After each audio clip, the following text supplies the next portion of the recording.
Гарамж хүмүүс гарамж цэдэнгийн гарамж өгш асуулт асууна. За баярлалаа. За үндсэн хуулийн нэмэлт өөрчлөлтийг одоо хэлцэж байна. Тэгэхээр энэ бүлэг ангуудыг хараад энэ 6 дугаар зүйл дээр ер нь би бас уржигдэр үгээ хэлсэн. Энэ манай өмнөх үндсэн хууль бол сайн хууль олон жил доктортой үйлчилсэн ч гэсэн энэ үндсэн хууль дээр эдийн засгийн талын одоо эрх үүргүүд нь бас нэлээд хомсдоохон орсон байсан билээ.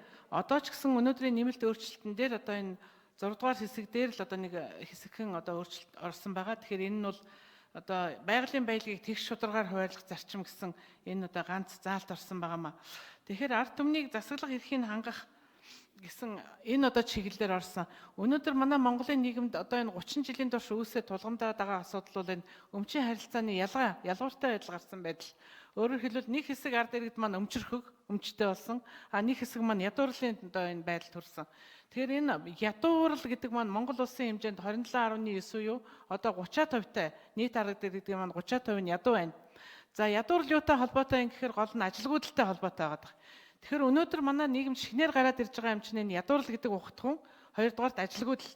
Тэгвэл ажилгүйдэл ажлын байрыг бий болгочдыг одоо дэмжих, ажил хийж байгаа иргэдээ бол ажил хөдөлмөр эрхлүүлэх энэ эрхийг одоо яаж дэмжиж өгөх вэ энэ хуулинд энэ 6 дугаар хэсэгдэр мөн одоо нөгөө талдаа ажлын байрыг одоо төрөл бүрийн одоо шинэ ажлын байрууд энэ цаг хугацааг дагаад бий болж байгаа. Энийг бий болгочтой бас дэмжих иргэн заавал хөдөлмөр эрхэлж байжээч нийгэм баялагаас одоо илүү давуу хүртдэг бах. Энэ урамшууллын маягтай одоо илүү бас хүртэх. Энэ одоо хөшүүрэг урамшууллын юг хэрхэн оруулах вэ? Энэ дээр бол ингэж л одоо иргэдээ ажил хөдөлмөр их урмын сэргээмээр байна. Мөн ажил хөдөлмөрийг бүр одоо юу шиг алт болгомоор байна. Цэргийн алба шиг. Тэгхгүйгээр халамжийн бодлого хавтгаарсан улс үндэстнүүдээр бид нар харж байгаа дандаа мөхөл доройтол бүр тэр байтугай үндэстэн ч гэсэн одоо халамжийн бодлогоор явсаар хагаад устж үгүй болсон юм дэлхийн одоо хүн төрөлхтний түүх байна. Ийм учраас энэ нийгмийн баялагын хуваарлалтыг тэгш болгохын зэрэгцээ нөгөө талдаа баялагын хуваарлалтыг ажил хөдөлмөр хийж байгаа иргэдийнхээ хөдөлмөрлөх нөхцөлийг дэмжсэн хөшүүрэг болгож өгсөн заалтууд хэрэгтэй байна. За дараагийнх нь Монгол улсыг одоо заримдаа эзэнтэй байна, эзэнгүй байна гэдээ ярьдаг. Ард түмэн маань сүүлийн үед одоо эзэн алга боллоо гэж торгоо сэгсэрдэг болсон. Энэ маань одоо энэ гүйцэтгэх засаглалын зохион байгуулалттай холбоотой л доо. Тэгэхээр энэ ерөнхий сайд танхимаа томилдог, хариуцлагаа хүлээдэг гэдэг энэ зарчим бол зөв байна. Бид нар одоо энэ сайд нарыг нэг нэгээр нь оруулж илээд тэр хүний өмнөөс ажлыг мэдэхгүй ээж нэг мэддэг болоод хилцээд байх ч асуудал алга байна. Тэгэхээр ерөнхий сайдын сайд нараа томилоод хилцээд ингээд хариуцлагаа 100% хүлээгээд нэг сайд огцрох юм бол засгийн газар огцордог энэ зарчмыг бол дэмжиж байна. Ард түмэн ч энэ дээр одоо өчигдрийн ярилцлагаас харахад дэмжиж байна. Мөн давхар дээлний асуудал ярьж байна. Одоо улсын хурлын гишүүд гүйцэтгэх засаглалын ажилд оролцож одоо сайд хийх албан тушаал тэгвэл тодорхой хэмжээний хязгаарлалтыг өнөөдөр энэ үндсэн хуулийн нэмэлтээр оруулж ирсэн байна. Өөрөөр хэлбэл 4-өөс доошгүй одоо ерөнхий сайдтайгаа нийлээд 5 хүн одоо улсын хурлаас засгийн газрын бүрэлдэхүүнд орж ажиллаж болох боломж. Тэгэхээр энийг бас зүйтэй гэж одоо ард иргэд маань хүлээж авч байна. Ер нь бол нийтээрээ одоо бас байхаар тухайн одоо улс төрийн хүчний бодлогоо хэрэгжүүлэх одоо зайлшгүй шаардлагатай учраас цөмийн одоо давхар дээлгүй байлгахаас эрсдэлтэй юмаа гэсэн ярилцлагыг ард иргэд маань бас хэлж байна лээ. За энэ дээр бас зөв зүйтэй заалтууд орсон байна гэж хэлье. За мөн одоо шүүх засаглалын асуудал дээр байна. Шүүх засаглалыг хариуцлагатай болгох шүүгч нарын талаар нийгэмд гарч байгаа одоо энэ зөрчлүүд одоо шүүх засаглалын одоо шүүх хяналтын байгууллагуудын доройтлыг засахад энэ шүүхийн хариуцлагын зөвлөгөө шинээр орж иж байгаа нь их зүйтэй байна. Шүүхийн хариуцлагын зөвлөл нь 19 хүнтэй байх юм байна. Тэгээ энэ шүүхийн хариуцлагын зөвлөл маань одоо эрдэмтдээс бүрдэх юм байна.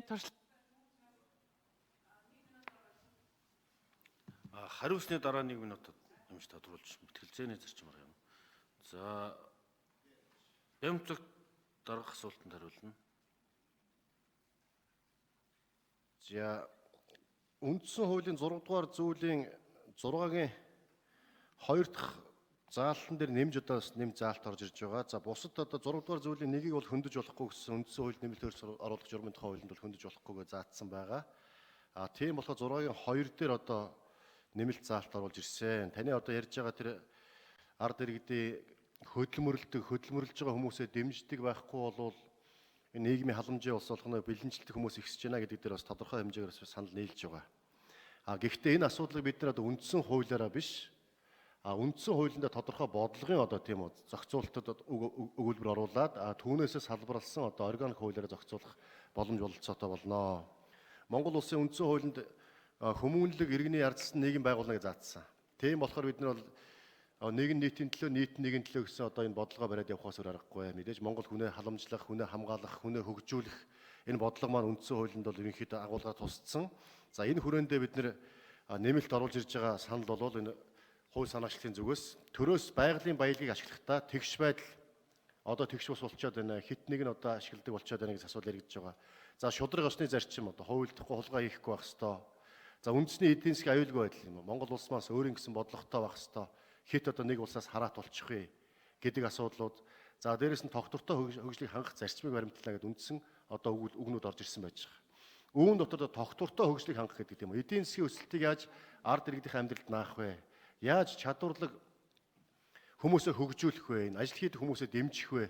Гэдэг маань үндсэндээ бол нэгэн нийтийн төлөө, нийт нэгэн төлөө гэдэг агуулгын цааталтын тогтвортой хөгжил гэсэн одоо үг орж ирсэн. Энэ тогтвортой хөгжил үгийг цааш нь задлаад явах юм бол таны хэлж байгаа одоо ажил хийдэг хүмүүсээ дэмжих, за дээрэс нь ядарч байгаа нэгэндээ туслах, за дээрэс нь баялагын одоо хуваарлтын тэгш байдлыг бий болгох ийм одоо бодлогын асуудлууд бас энэ заалтаар бас цаашдаа бид органик хуулиараа зохицуулаад явах бололцоотой гэж бас манай хууль санаачлал үзсэн юм байна л да. Байнгын хорон дээр бол ийм байдлаар бас тайлбарлаж ярьж явсан гэдгийг хэлье. За тэр дөрвөөс давхар дээлтэй холбоотой асуудал дээр ер нь бол ярьдаг. 2000 оны нөгөө дордуулсан 7 гэдэг өөрчлөлтөөр үндсэндээ их хурлын гишүүд, засгийн газрын гишүүд давхар ашдаг болсон. Үүнтэй холбоотойгоор гүйцэтгэх засаглал хууль тогтоох эрх мэдлийн одоо хоорондын уялдаа холбоо нь алдагдсан. За үүнтэй холбоотойгоор улсын их хурлын одоо хит их эрх мэдэлтэй болох засгийн газраа өөрийнхөө хараат байлгах ийм бас бололцоо уламжлал бүрдснээс болж энэ одоо засаглалын тогтвортой байдал бий болохгүй. Энэ үнийг дагсан асуудлууд үүссэн гэж үздэг. Үүнтэй холбоотойгоор давхар дээлийг тайлъя гэдэг саналыг бол маш олон жил одоо олон их хурл ярьсан, ард түмэн үүнийг одоо ярьдаг. Тийм болохоор энэ давхар дээлийг тайлах асуудлыг бол ямар ч гэсэн ерөнхий сайд за 4-өөс доошгүй засгийн гишүүн одоо улсын их хурлын гишүүн, засгийн газрын гишүүн байж болно гэдэг байдлаар томьёолж оруулж одоо аль болох давхар дээлийг олон байлгахгүй байх тал дээр бол хууль санаачлалд хуулийг оруулж ирсэн. Энэ бол бас үндсэн хуулийн нэмэлт өөрчлөлтийн бас гол одоо асуудал болж орж ирж байгаа гэж одоо бас манай хууль санаачлалд тайлбарлаж хэлж байсан гэдгийг бас энд хэлье. За тэр шүүх засаглалтай холбоотой асуудал дээр мөнгө сайхан доктор Бямб Жаргал доктор хариулчих уу. За мөнгө сайхан доктор 84 дугаар микрофон. 84.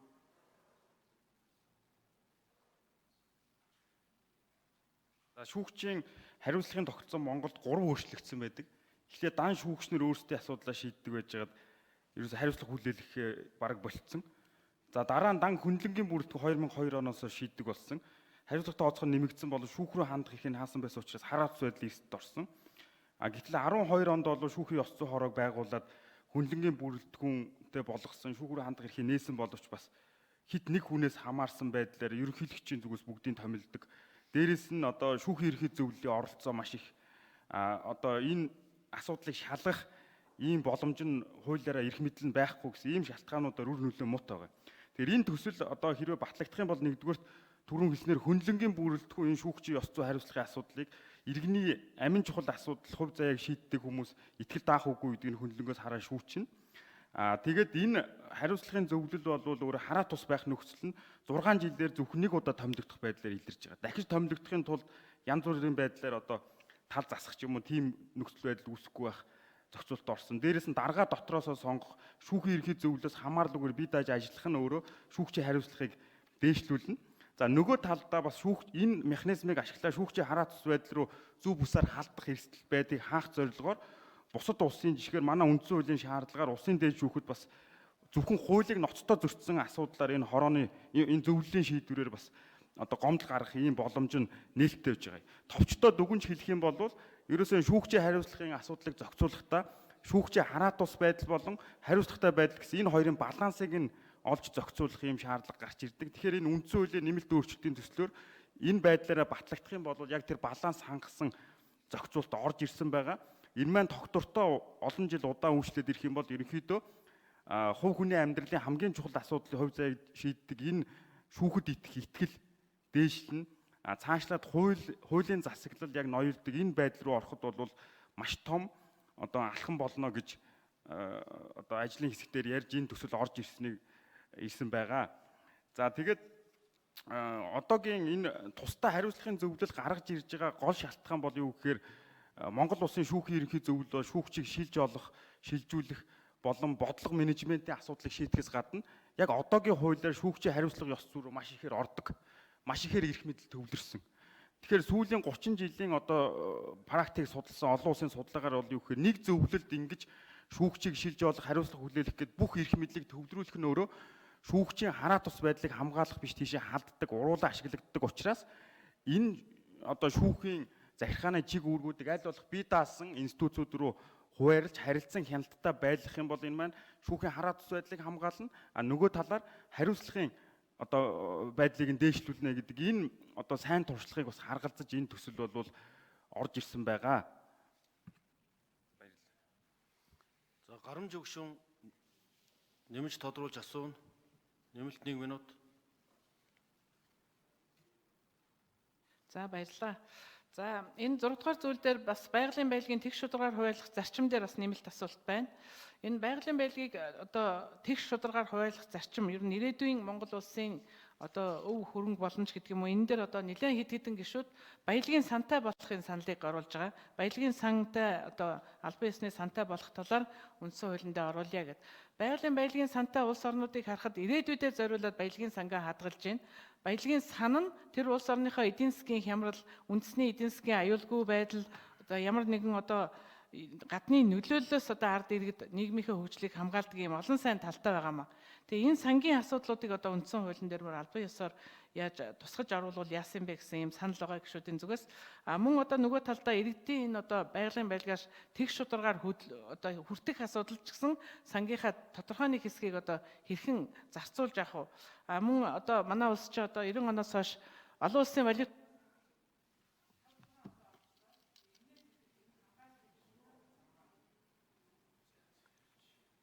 Бямцагт шүү.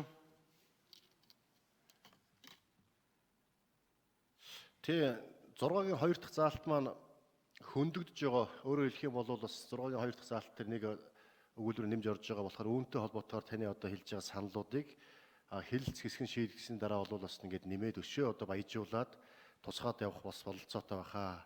Ер нь одоо бол тэгш байдал, шударга ёс, үндэсний эдийн засгийн аюулгүй байдал, тогтвортой хөнгөлөлтийг хангах зарчим, за дээрэс нь иргэдийнхаа эрүүл аюулгүй орчинд амьдрах орчны бохирдол, байгалийн тэнцэл алдагдахаас хамгаалуулах эрхийг хангах. За дээрэс нь өнөөдөр болоод ирээдүйн хойч үедээ өвлүү тийм өнөөдөр яаж ашиглахын ирээдүйн хойч үедээ бас яаж өвлөөж үлдээхин гэдэг зохицуултуудыг саяны одоо 6-гийн 2-д нэмж орсон заалтаар бол зохицуулах гэж оролдсон байгаа. Өшөө одоо төгс төгөлдөр өшөө одоо бас өргөн хүрээтэй өшөө сайн болгох тал дээр бол хэлэлц гэсэн шийдгэсийн дараа бол хөндөгдөж байгаа заалт учраас та бол саналаа гаргаад бас баяжуулаад явах бас бололцоотой.